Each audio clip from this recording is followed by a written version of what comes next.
Fables. I am here for a second lesson on our fables, and I actually have an example of one that I just wrote so that I can show you what we're looking for.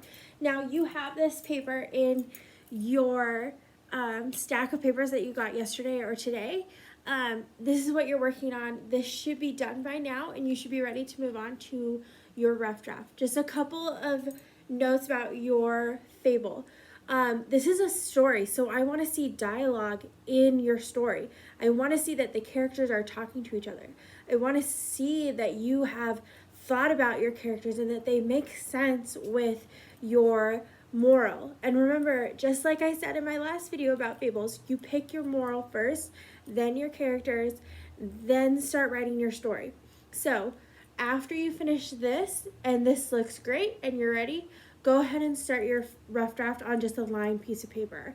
Okay, and again, we're looking for dialogue. We're looking for a story. We want to be entertained.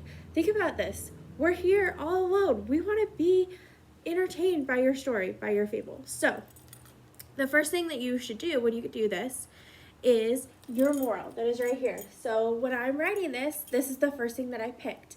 And I picked honesty is the best policy. And remember, you have a sheet. It's yellow or kind of more orange that has a list of morals. And if you don't understand a moral, you can always ask me. You can always ask your parents. Or if you don't get it, don't pick it.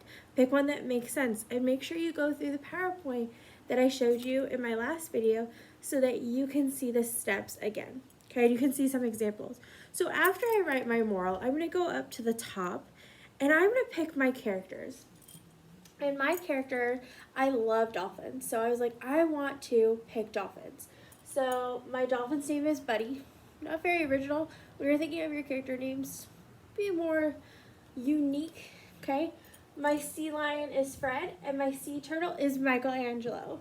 Okay, so these are my three characters that are going to be part of my story. So then I'm going to go down, and I'm going to pick my setting. Of course, if I'm talking about dolphins, sea lions, and sea turtles, where is my story going to take place?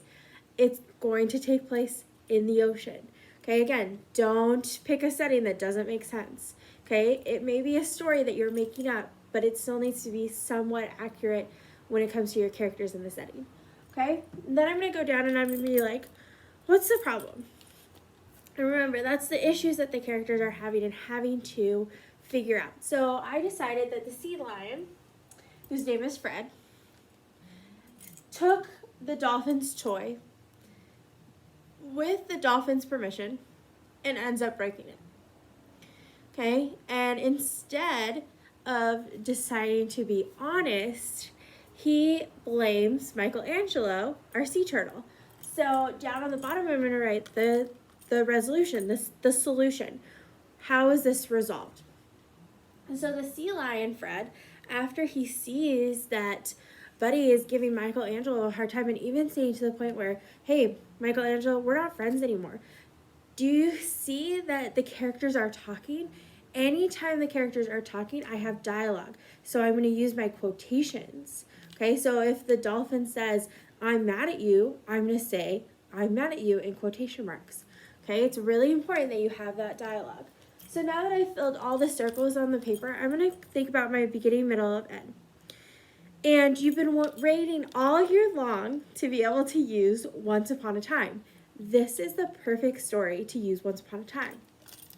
So I just wrote, Once Upon a Time, there was a dolphin, Buddy, a sea lion, Fred, and now Michelangelo comes in a little later, so I didn't really introduce him in the beginning, but I could have, okay? So notice that this is not full sentences, okay? You really want to make sure that your brainstorming is bullets and little notes because your sentences come in your rough draft, okay? Now, so I said they were best friends who lived in the Pacific Ocean. I was even more specific. I said Pacific Ocean, okay? Now in the middle, Buddy had a toy that he absolutely loved. And because him and Fred were best friends, he decided to let Fred borrow it. Now, Fred was playing with it and he broke it. And he was just, what do I do now? You know, and he didn't want Buddy to be mad at him. So he was like, oh, Michelangelo, the sea turtle's over there. I'm going to say he did it. Okay, so he goes to Buddy and he says, Buddy, here's your toy.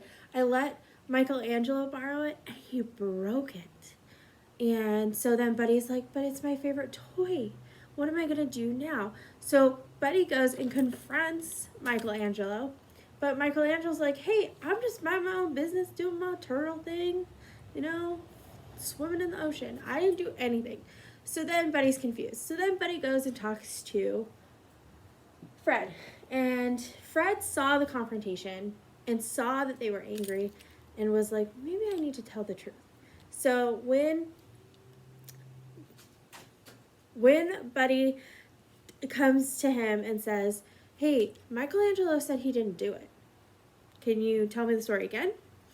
And this is Fred's opportunity to be truthful. So he says, yes, I did break it. I'm really, really sorry. And Buddy says, that's okay. Things happen. You can just buy me a new one.